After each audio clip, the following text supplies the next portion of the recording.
We're going to make biscotti today. Those are a pretty good hit. I don't know where I got this recipe from. It's just in my package, my box of recipes I got from an old chef somewhere. All right, we'll get right on it. Get your oven to 325, preheated. Starts off with 3/4 cup of sugar. This has got a measurements inside as well, so I can use the same measuring cup.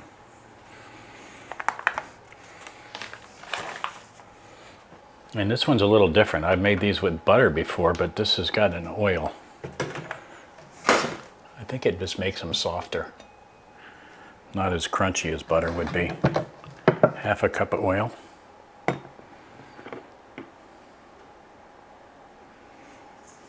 I wouldn't recommend olive oil, that's for sure.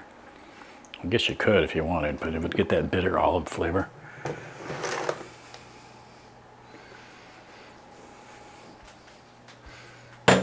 And then there's 2 eggs. When you're baking like this, always crack them into a separate bowl. You never know what the egg's going to look like when you crack it open. And if you got a couple dollars worth of ingredients, or the last of an ingredient that's inside of there, and you crack open an egg that's rotten or something wrong with it, then you ruin your whole product. So, all right, 2 large eggs.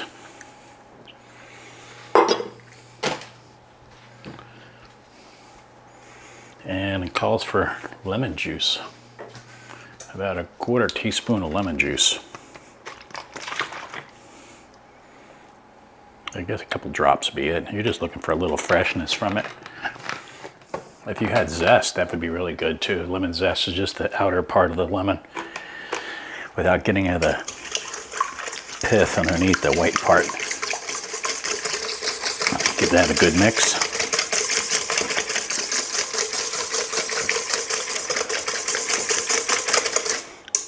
And this is going to have some almond extract in it. I like the pure extract. You can get the flavored stuff, but that's mostly water. And that's 1/2 teaspoon. This should make about 35 of these biscotti.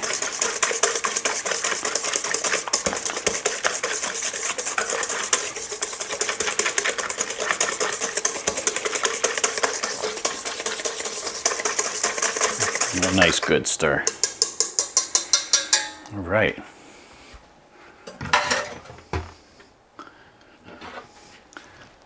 And on top of that, when you're baking, it's always a good idea to sift. I'll show you why in a second. Oh, now that you got that mixed,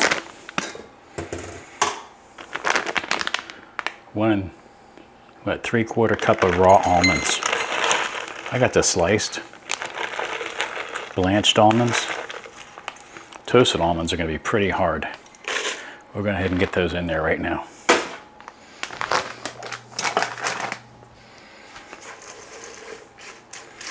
Give them a stir. That'll soften them up. If you were to do stuff like the cherries, that 3 fruit blend that I use, or raisins, or any other fruit that would go in there, cranberries, dried cranberries, it'll give it a chance to soften up a little bit too. All right, now we got that out of the way. Flour. 1 3/4 cups of white flour.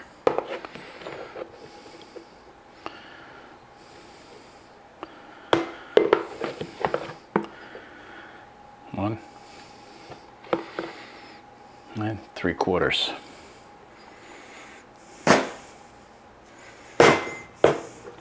And 1/2 teaspoon of salt.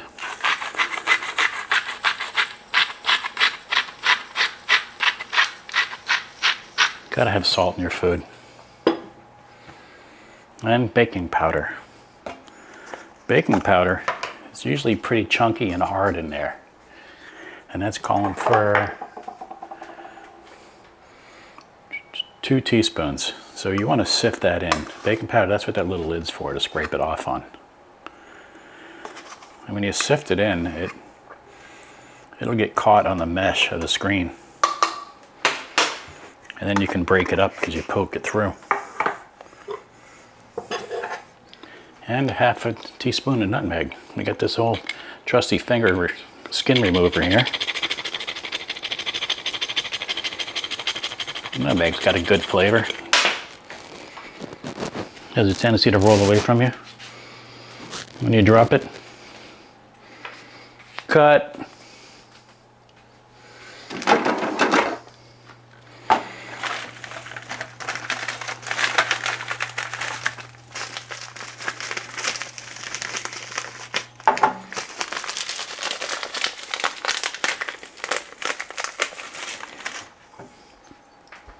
All right, we'll start another one. Nutmeg's got a good flavor, as I was saying. When it shoots out of your hand, it's going to roll away and go into the refrigerator or your stove, so keep a good hold of it.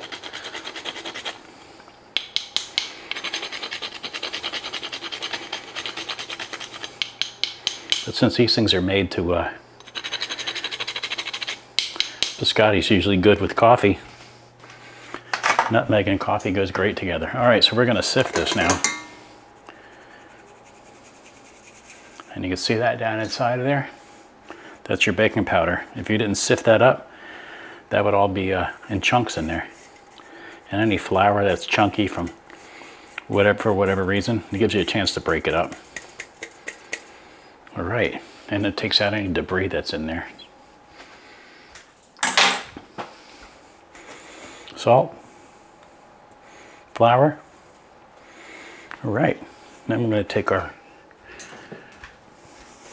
I'm going to mix this all up. You don't want to break up your almonds too much. Now this batter is pretty darn sticky, as I remember. And you're going to think that it's too wet. But you're going to need that. Because the softness of it will let it spread out when you bake it. You don't want to go whipping around on it too much, just enough to get it incorporated. You can smell the almond extract real good in there. All right, there it is. That is a sticky mess, isn't it?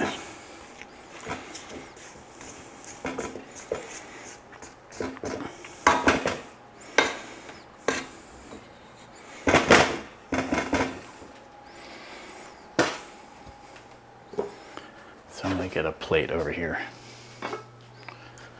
just for, you'll see why. Okay, get you some flour down on that cutting board or your pastry table or wherever you're going to do it at. You're going to need it.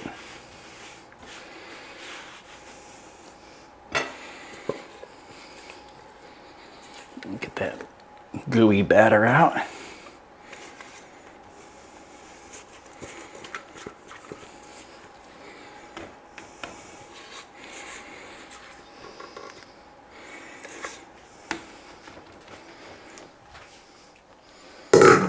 And make sure you have your cookie pan ready.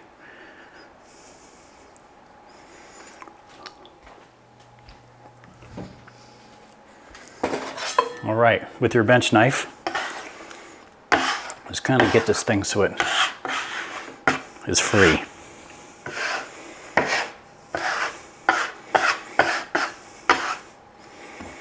Okay, looks better already, don't it? And cut it in half. Okay, doesn't have to be exact. Get that out of the way. Now this guy,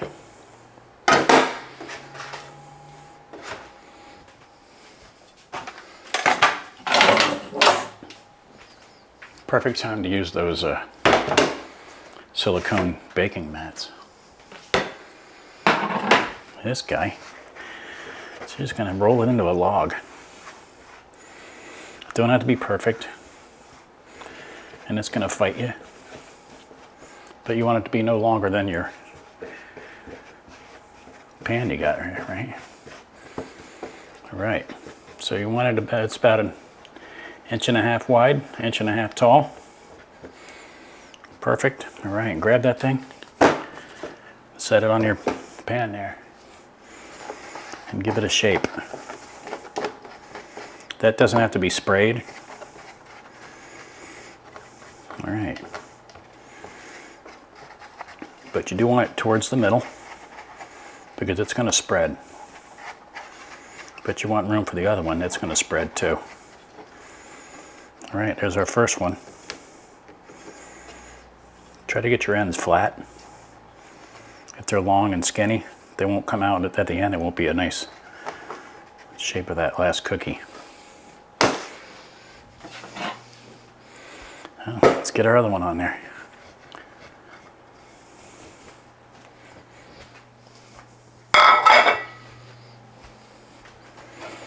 Get our bench knife out. Flour on there. Same thing.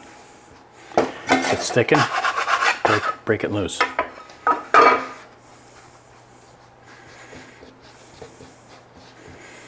Okay, nice, huh? Get it over on that pan. And get your pan over there and get it straightened out. Like I said, keep it away from the edge. If one's a little bigger than the other, it doesn't matter. Okay, so now you want to give it a little pat down. That's going to give it its shape, but don't push it too far down.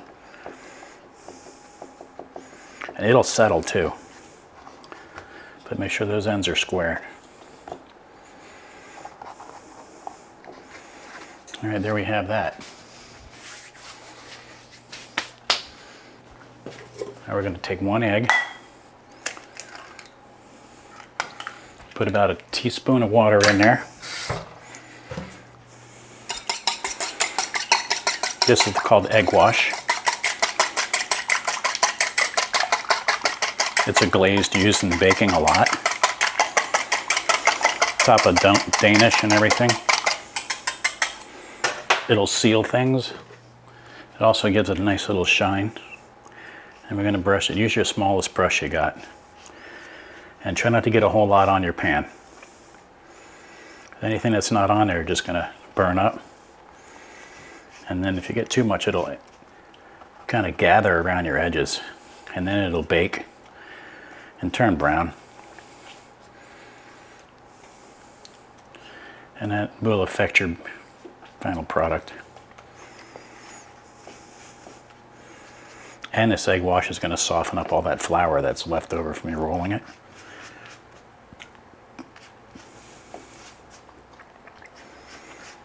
So these, I got the oven for 325. I'm going to give them about 30 minutes in the oven. I've got a convection oven, so I have air rotating around in there. But yours, after about 15-20 minutes, just turn them around. Don't play with them too long. Don't leave your door open too long. You don't want to let any of the heat out. All right, these guys are nicely brushed. I want to go ahead and put those in the oven, and I'll be back in 35 minutes. We are coming up on 35 minutes. Let's pull these guys out and take a look at them. All right, they're a nice light golden brown. The reason for cooking it at such a low temperature is we don't want them to brown up and dry up too much because we're going to be cooking them again. Okay, you see these ends, we pushed them flat, so we have a little bit of height to them. They still spread a little bit, but that's always like the best part to chew on, snack on while you're waiting for them. So what we're going to do now is we're going to let this cool for about 15 minutes. Give it a chance to work. We'll be able to slice it afterwards. So I'm going to go ahead and pause this again for about 15 minutes. And I'll be back. Before I do, you can see where that egg, that leftover egg, that ran out the sides, you can see how that turned a little color. And it's a little crispy around that edge. Something that you wouldn't want if you were making a bunch of these. Just wouldn't want a ton of egg laying around, that's all. All right, be back in about 15-20 minutes. Okay, our cookies have been sitting for about 10-15 minutes. Firmed up nicely. They're still very soft. You can see there's a nice little shine on here from that egg. Let's look at the bottoms. The bottoms look pretty good, nice and blonde color. Okay, we'll pull them off to the side for right now. So you want to be kind of gentle with them for now because they're still fairly fragile. We'll cut off that little piece there that we're going to eat. And then you want to get them about as big as your finger. Okay, and turn them on their side. See the thickness there? All right. And if you had whole almonds in there, that would be the reason they would start breaking up on you right now, because you're trying to cut through an almond. And the dough, the cookie's still kind of soft. Now if they were breaking up, the whole cookie was just crumbling underneath, that meant you cooked them a little too long. That's why we cooked them at the lower temperature, so they had a chance to cook and not brown off and get too dry. All right. See, they're still pretty soft inside. Let me get this back over here. These cookies, lay them on their side.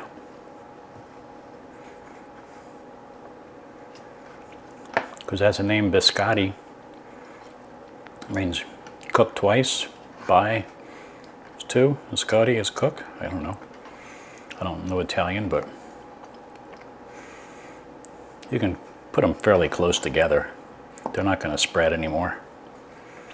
Now the second baking, and the whole idea behind it is just to dry them out a little bit. Depending on how dry you want them. You might want them hard as a rock. You might like that. I like to have them just a little tender. Either way, they're going to have to go back in for at least 15 more minutes. Okay. Now I use the sliced almonds, so I'm not having any issues at all with these.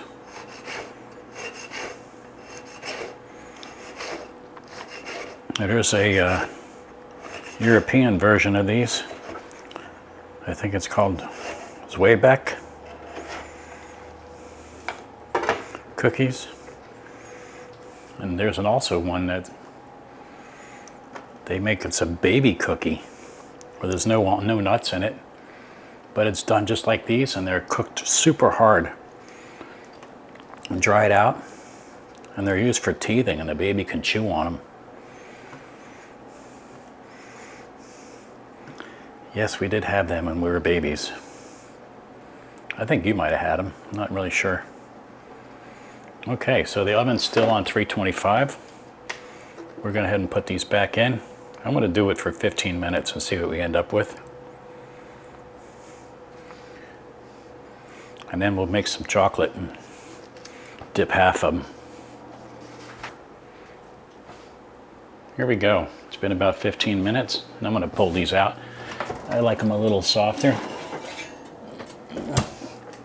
Let's see what we got, huh? So nice, huh? Firm. They will get a little crunchy as they dry out, as they cool. You can see the nice almonds are in there, a nice color to them. All right, I'm going to leave them sit here just for a second to cool.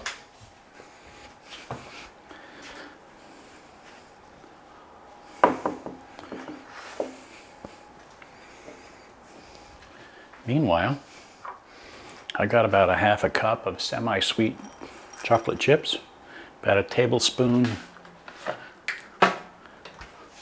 of butter, whole butter, unsalted, and I'm going to put about, I don't know, 2 tablespoons of milk in there. If you have heavy cream or half and half, either way that'll work.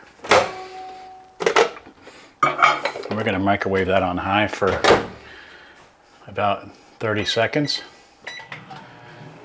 And then we're going to give it a stir. Might have to microwave it again. We'll see what we got. Meanwhile, these guys are cooling off nicely.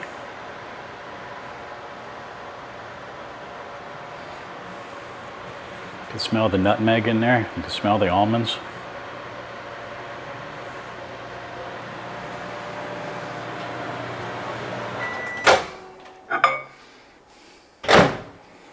Okay, that's pretty darn hot, ain't it?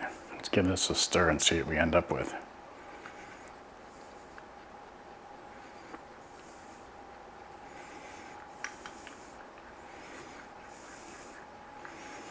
There it goes, starting to come together.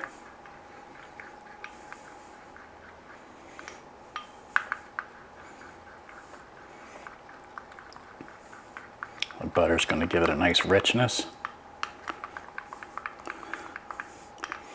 That milk will soften it up a little bit. There we go. We got red hot chocolate.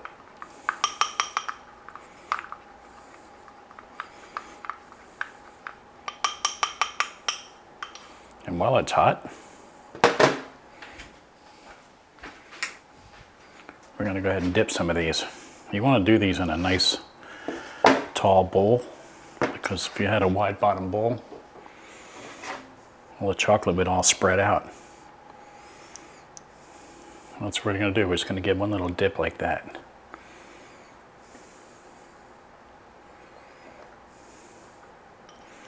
The heat from the cookies right now will help keep the chocolate soft. If you were doing ice cold cookies, it would cool your chocolate. We're not looking for a whole lot on here. We just want to give a little bit, like as an initial bite. Give it a nice flavor.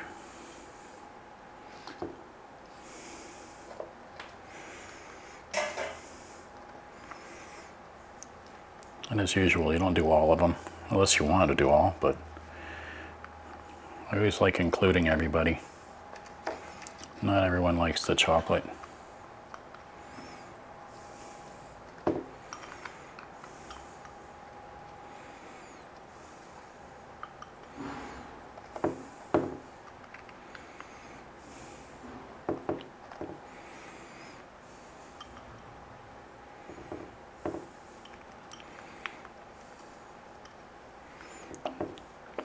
If you get any good at white chocolate, once he's cooled, you can put white chocolate on the other side. All right, that's them. I'm